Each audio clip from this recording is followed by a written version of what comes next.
Um,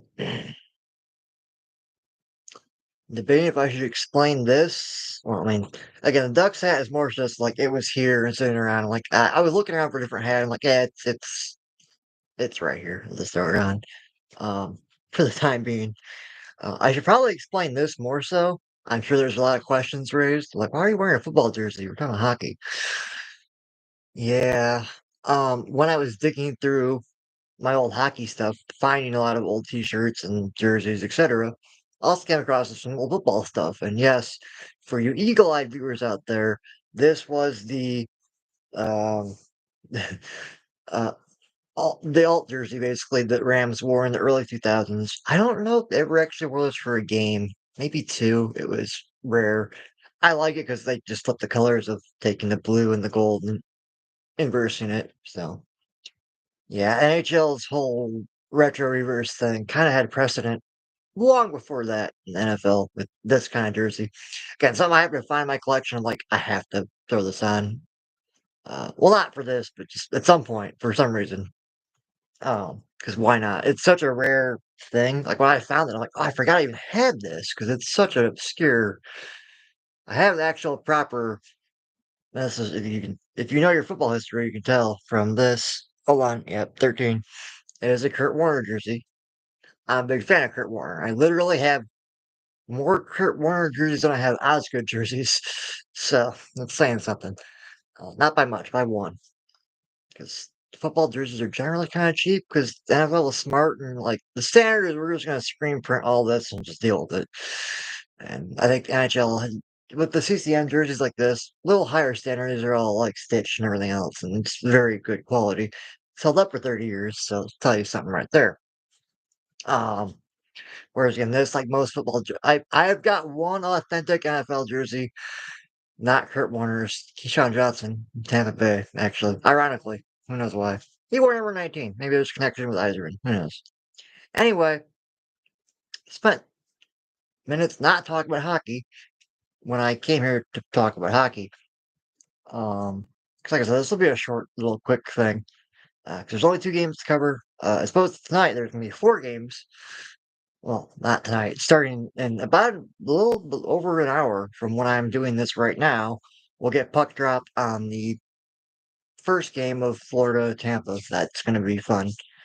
But I'm not here to preview stuff because I already kind of talked about most of that my bracket picks and what these matchups are going to look like. So no, just want to again. I didn't want to title this even review or recap of those games 'cause I didn't see all of them in their entirety. I did again. I caught up with stuff, and I'll get into that in a second of where I was at and kind of what was going on. So I knew scheduling wise, yesterday was kind of a mess, so I did what I could to watch all the hockey I could, and it was still super enjoyable. And I'll dive into that right now. That's why we're here. That's why I'm recording the thing, and it's all live on the internet because again, I looked at the setup again recently, and for whatever reason, the capture software I have available, I've tested it. It does not, for whatever reason, the microphone, just the quality is on the pre-canned video stuff is very muddled and muted. Whereas if I do a live stream like this, the quality is actually decent. Ain't great. I have got literally a box over there with a better microphone in it. I'll use soon, so we can avoid that in the future. But for now, hey, here's how we're doing things. One-off takes on live streams, so I can't screw up. I mean, I can, but there was a video I had a couple seconds out of like, talk to myself. Just mostly the point of this. Anyway, let's get to the two games. Why we're here. First one to kick everything off.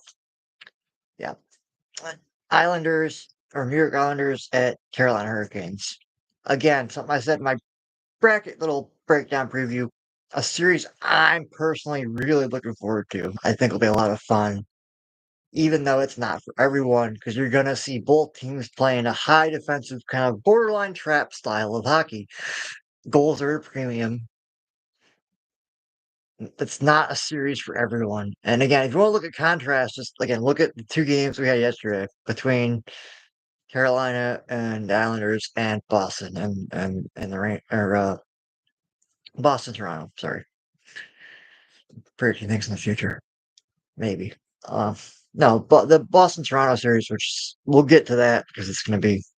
I'm going chronologically what happened here. Anyway, before I get too sidetracked, yes, full disclosure, I other things are going on in my life. Totally missed the first two periods of the Islanders Carolina game. But when I came into it, start of the third period, 1-1 game. No surprise there. As I and most people in most hockey circles predicted, this is going to be a very tight, close scoring series. And what didn't really dawn on me, even until watching that third period, this may come down to goaltending. And oh boy, Freddie Anderson's looking like he's very hot right now. Um, it's kind of why I want to do this entire video is just to highlight this one particular moment in one particular game because it may matter moving forward in that series plus the rest of the playoffs. We'll see.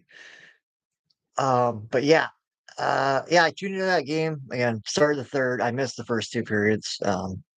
Life circumstances, unfortunately. But I was able to catch the third, which started as a 1-1 tie.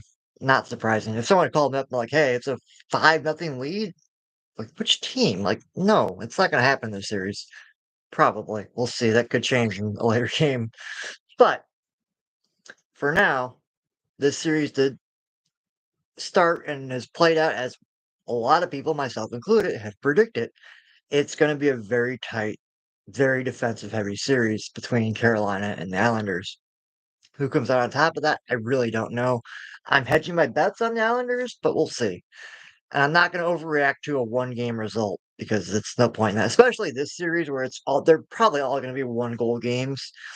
I know the box score at the end says 3-1 Carolina, but if you watch the game, it was always a 1 goal game. They happened to get that result because the Islanders are going to pull their goalie. Again, I'll give credit to Patrick. Well, he actually waited till the last 2 minutes to do it as opposed to the last five, which has been the trend in recent NHL eras of pulling the goalie really early. A little too early, I'm comfortable for it personally. But yeah, I think Patrick Wagon, he's got the same mindset I have of the era he's used to hockey. And it's like, no, if it's a 1 goal game, yes, I'm gonna pull the goalie. I'm only gonna do it in the last like 2 minutes of the game though, not the last five. Big difference in terms of modern NHL. Um and yeah, that is what happened. That's why we have a 3-1 result with Carolina getting that first game win.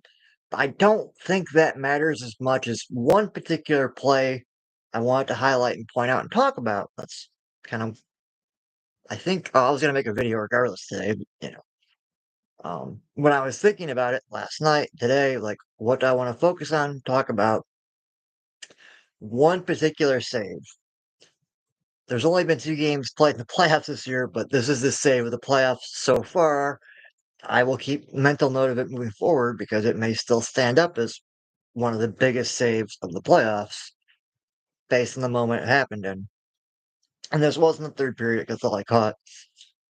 No, I'll describe it as best I can remember it. I'm not going to get into super detail here because I'm not looking at replays of things. This is just my, again, impressions of seeing the game live.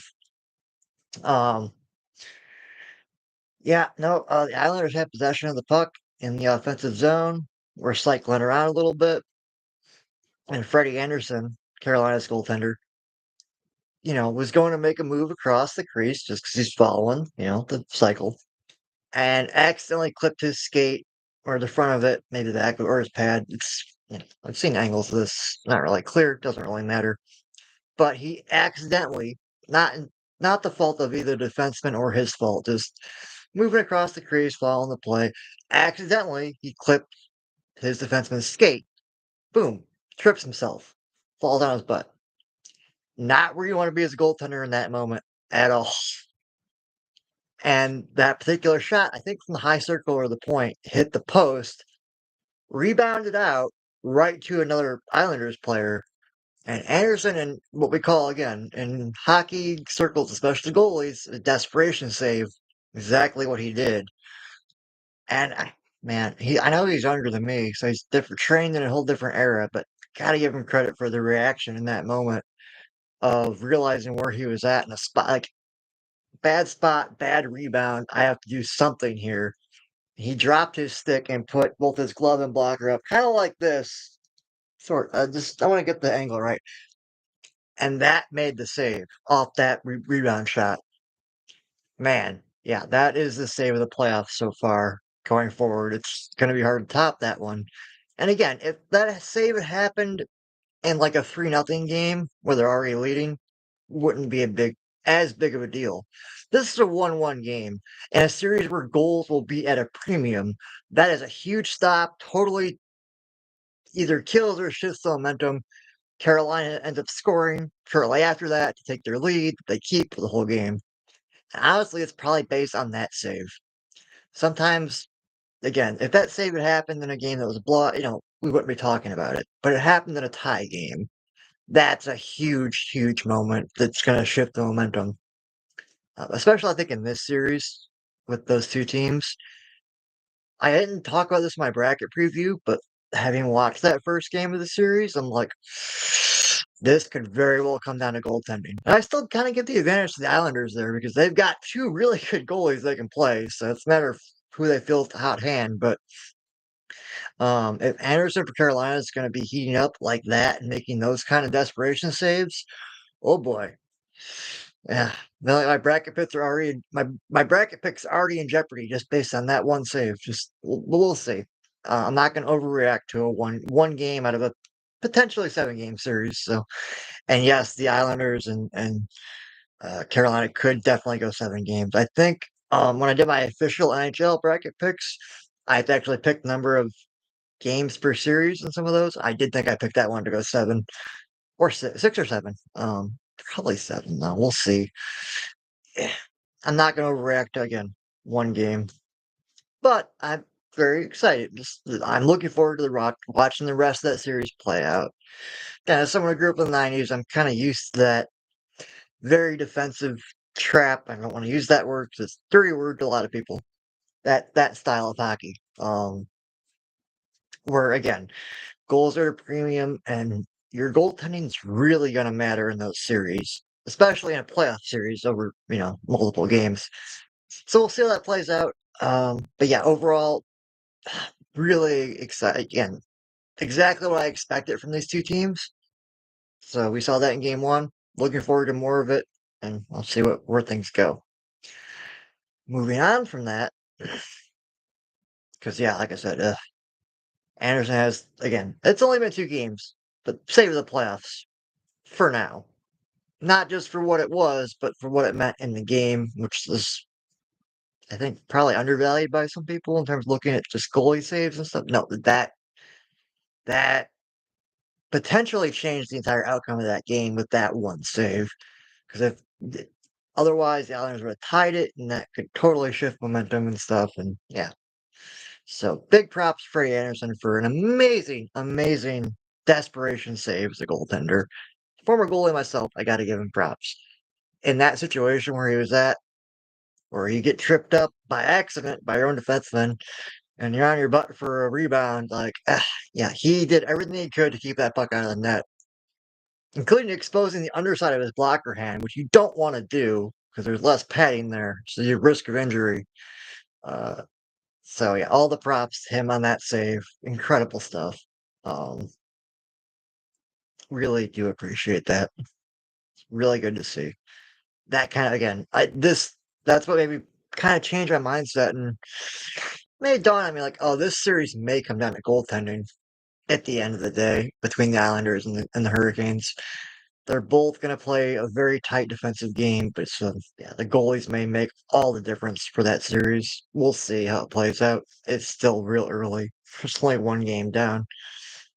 And with that said, let's move on to um, Toronto at Boston for their first game of the series.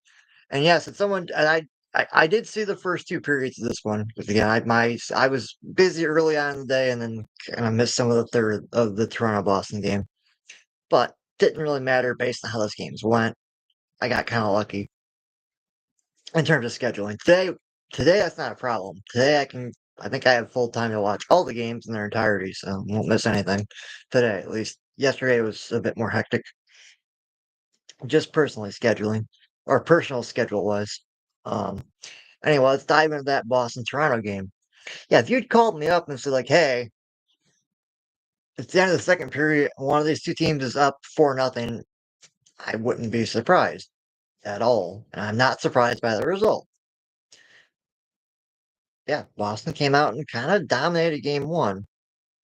I would not be at all surprised if come game two, Toronto replicates that result on their favor and they kind of blow up Boston in game two.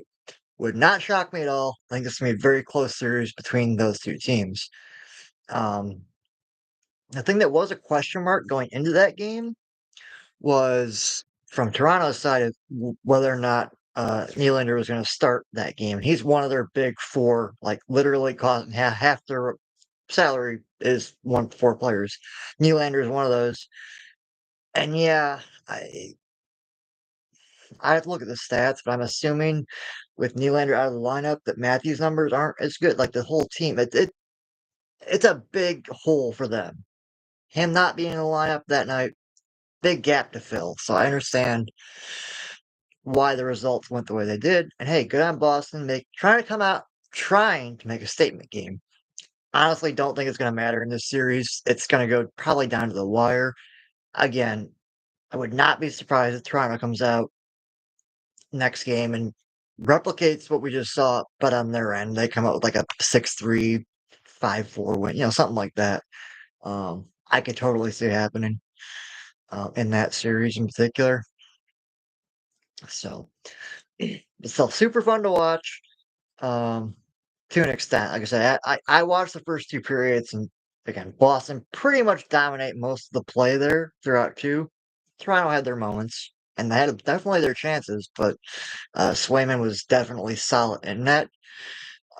It'll be fun to watch how that Swayman Allmark tandem goes in the playoffs, but right now it's Swayman's job to lose, looks like. So we'll see how that plays out. But very interesting to watch that game. A lot of fun. Again, totally opposite of the Carolina Islanders game in terms of play style, because they're again apples and oranges almost in terms of hockey, as far as you can get. They're both still hockey, but they're very different types of hockey. So it was, as a fan, it was very fun to see that contrast. And that's kind of what I'm hoping for this year. If you looked at my bracket picks, and I'll probably keep talking about this as the playoffs go on, I'm really looking forward to a potential clash of styles of high defensive team with good goaltending versus a high offensive team with low defense. Like, let's see those two match up in a big, significant way this year. Hence my picks of Edmonton Islanders in the finals.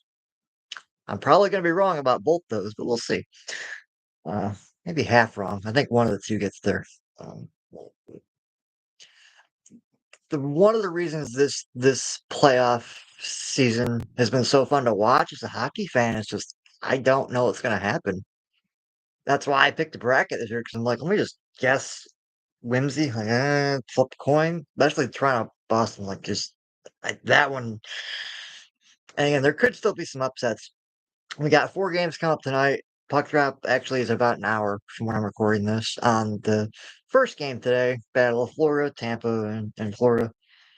Um, I'm not going to go into like a full preview on those. I just kind of again want to give a quick little impression of my experience watching the games yesterday. Another good example of why I don't like the modern NHL. If you're just going to be glancing at box scores, doesn't really tell you the full picture. Like you look at Carolina and New York 3-1, you think that Carolina dominated. They did. It was very close. It was a one goal game. It's 3-1 because they scored the empty net because they pulled the goalie. Kind of not exactly the same story with Boston Toronto, but yeah, there's only a fifth goal in that game because they pulled the goalie when it's 4-1. Um, that's just the modern league. I don't like it, but it is what it is, so I'll take it. But yeah, a lot of fun games coming up tonight. Four games on the schedule tonight. Yeah, I'm not going to go into the whole preview list, and because I've already kind of done that in my bracket of how I think these series are going to go. But yeah, I'll be back tomorrow to talk about those 4 games and the results because who knows what's going to happen. Um, I'm very excited for the playoffs this year in the NHL because I cannot predict any series really with any kind of confidence. Um, Especially how they go game by game. It's going to be really fun hockey, really exciting to watch. So I'm looking forward to watching it. Yay! Which I'm going to be doing later today. Like I said, in about an hour, we get our puck drop on the first game. So here we are. And I think that pretty much wraps up everything in terms of, again, my impressions is those first 2 games. Um, and since I want to do something, not always hockey related, but it's hockey season, so why not? Doing something daily, which is, you know, after what's this 5 or 6 days now, it's starting to kind of get in my schedule of like a routine of about when I record things. I still prep for them quite a bit in advance, even though they're all done in, a one-off live stream take. There's still a bit of prep work that goes into it beforehand. Um, but again, it's about slotting in my daily schedule. Like, yeah, here's 15, 20 minutes, talk about whatever. At this time, that kind of fit that in my regular routine. So expect that moving forward. Although I don't know next week. I know Tuesday, Wednesday, and Thursday are going to be a bit rough scheduling wise. They may, I would say, post later, but right now the format I'm using, they're all live streams. So technically, there's also a live aspect. Whatever. There's no audience, so it's just a live recording for the sake of it because I've tested things. I don't know why, but I get better audio quality doing this than I do a pre-canned thing. So it is what it is for now until I can get a better system figured out. And again, I've got better equipment. This is all very low rent, on the fly kind of stuff for now. But yeah, I'll leave it at that. Yeah, just I'm trying to make sure in my head there's nothing else I wanted to tack onto this. There's not. So anyway, that's it for now. I will be back again tomorrow, and we can talk about all of the games that happened tonight and whatever those results were. Because who knows? There's again 4 games tonight. All again game ones of series going forward. Be very fun to watch, though. I'm definitely looking forward to all these. There's not any series in the lineup I can be like, well, that might be me. No, all these I'm like, yes, this be super fun, and they will be super fun as a hockey fan to watch. So I'm gonna keep enjoying them. Uh, Hopefully, you can keep enjoying them, even if you're not watching them. But just enjoy my enjoyment of enjoying the things of the hockey. Yeah, that sounds about right. I think enjoy my enjoyment. Yeah, that odd phrasing. It is what it is. There's no really good way to wrap this up at this point. And now I'm just I have been rambling for minutes. So yep, that's about it. I'll be back again tomorrow, like I said, with again not really a recap review, just my impressions of watching the games today and whatever happens. Who knows? Oh, there we go. One thing I did not expect in a series that I predicted would be unexpectable, so it's not like I'm expecting the unexpected. Better way to phrase it. The one stat line from the Boston Toronto game one of their series that did surprise me, that I would not have predicted, was that there were 50 hits for each team, which was a 100 hits total game. That's insane. Those are some video game numbers things going on there. Like I watched the game. It didn't seem like it was that overly physical to me, but looking at the stat line afterwards, I was like, oh, there were 100 total hits, 50 on each side. That's a ridiculous number. You might get 50 total in an average game between two teams. Look at any of the games tonight. I'm sure on average, maybe there's 50 hits between both teams, not on either side, not collectively for 100. That's ridiculous. Um, I forget who said it on the national broadcast. Maybe Paul Beason that pointed this out, and I had the same feeling too. It's like, yeah, doesn't really matter who wins Boston, Toronto. They're gonna wear each other out in this first round, so they're gonna be spent by the time they get to round. Whoever wins that round one matchup, by the time they get to round two, they're done. Like they're not gonna have anything left because you keep that kind of checking up for even 5 games. Yeah, that's gonna wear on a team. Um, so yeah, I'm glad someone pointed out again. I think it was BCNet. I apologize if I'm incorrect on that one. Just again, memory impression.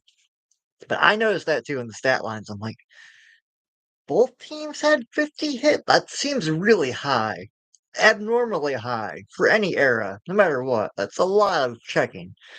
So yeah, that'll be fun to see how that progresses forward with those teams in the future. Because yeah, I think no matter who wins that series, they're going to be just done afterward. They're not going to be able to win a second round. Uh, which is kind of what I predicted my bracket. I did call Toronto to win that in maybe 7 games, but no matter what, Boston, Toronto, they're not going to win round two because they're going to they have nothing. There's no more gas in the tank because they've been checking all the people into all the boards all the time for the last 2 weeks. At that point, and by the time the series would wrap up and go to round two. So yeah, I thought that was a very interesting stat. So yes, thankfully I remembered that one before I ended the video because I did want to highlight that because yeah, 100 hits total in a game, 50 on each side. Those are frankly, those are video game numbers that shouldn't happen in reality, but they did, and we saw a ridiculously high checking game, and that will probably continue forward. Like I said, I don't know how either team's going to survive this series, but that's why it's fun to watch. Definitely feels like playoff hockey. I mean, both series yesterday did. Um, felt like playoff hockey, just from different eras, of time periods. Uh, both involving decades I wasn't really alive that much in.